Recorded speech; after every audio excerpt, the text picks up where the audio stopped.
Hi, welcome back to my channel radiology with Divya. So आज इस video में हम एक एनाटॉमी का बहुत इंपॉर्टेंट टॉपिक डिस्कस करेंगे, दैट इज ह्यूमरस। तो ह्यूमरस आपकी अपर लिम्ब की बोन है, ठीक है। ये आपका अभी तक हमने अपनी प्रीवियस वीडियोस में एक्सियल स्केलेटन को कवर किया है, जो कि आप मेरे यूट्यूब चैनल पे ऑलरेडी अपलोड है, आप वहां पे जाके चेक कर सकते हो। ह्यूमरस बोन जो है आपका अपर आर्म की बोन को बोला जाता है। देखेंगे तो ये आपका प्रॉक्सिमल एंड है ह्यूमरस का। प्रॉक्सिमल मींस जो आपका ज्वाइंट के पास में आ रहा है, पहले आ रहा है, इसीलिए उसे उसका नाम हमने प्रॉक्सिमल रखा है। तो प्रॉक्सिमल एंड में ह्यूमरस का हेड पाया जाता है, जो कि आपका स्कैपुला के ग्लिनोइड कैविटी के साथ मिलके ज्वाइंट बनाता है, ग्लिनो ह्यूमरल ज्वाइंट। ठीक है, तो कौन सा ज्वाइंट बना यहाँ पे? शोल्डर ज्वाइंट बना। ये एक तरह का बॉल एंड सॉकेट ज्वाइंट है। तो हेड से डिस्टली थोड़ा सा नीचे आते हुए यहाँ पे हमें दिखाई देगा एनाटॉमिकल नेक। ठीक है, एनाटॉमिकल नेक के थोड़ा सा नीचे डिस्टली टू द हेड हमारे पास यहाँ पे दो ट्यूबरकल्स पाए जाते हैं। ये आपका एंटीरियर व्यू है आपका ह्यूमरस का, ये एंड आपका पोस्टीरियर व्यू है। तो यहाँ पे हमारे दो ट्यूबरकल्स पाए जाते हैं for the attachment of the muscles. ठीक है, दोनों ट्यूबरकल के बीच में एक ग्रूव है, ठीक है, जिसको हम बाइसिपिटल ग्रूव या फिर इंटर ट्यूबरकुलर ग्रूव भी बोलते हैं।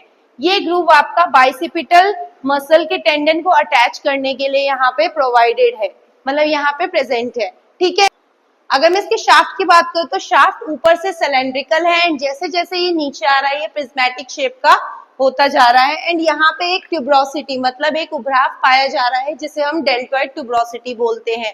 और ये ट्यूबरोसिटी आपका डेल्टॉइड मसल की अटैचमेंट के लिए यहाँ पे प्रेजेंट है। उसे क्वेश्चन है कि बाइसिपिटल ग्रूव का काम क्या है, ह्यूमरस में ये क्यों प्रेजेंट है? इसका आंसर आप मुझे कमेंट सेक्शन में बताएंगे।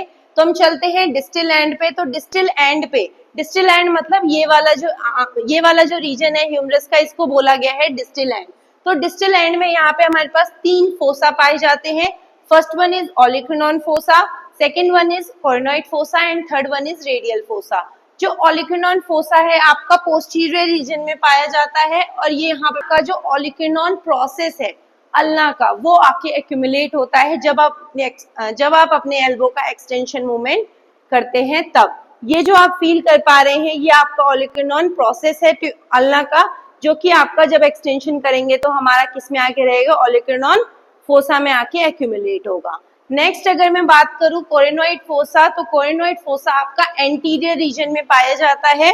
इस रीजन में यहाँ पे पाया जाता है, आप देख पा रहे होंगे, तो इस रीजन में पाया जाता है और इसका काम है कोरेनोइड प्रोसेस ऑफ अल्ना को एक्यूमुलेट करना। जब हम अपने एल्बो का कौन सा मूवमेंट करेंगे? फ्लेक्शन मूवमेंट करेंगे।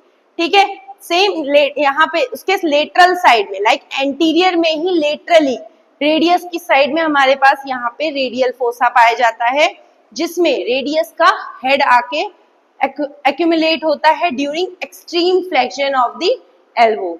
इसके बाद इसमें दो चीजें और पाई जाती हैं जो हमें ध्यान देने वाली है, that is capitulum and trochlea.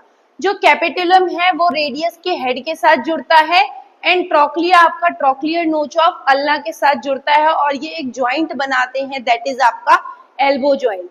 तो एल्बो ज्वाइंट में जो पार्ट ह्यूमरस का इन्वॉल्व होता है वो है कैपिटुलम एंड ट्रोक्लिया। यहाँ पे आप दो एपिकॉन्डाइल्स भी देख पा रहे हैं, उभरे उभरे स्ट्रक्चर्स देख पा रहे हैं। ये आपका मीडियल एपिकॉन्डाइल, ये आपका लेटरल एपिकॉन्डाइल।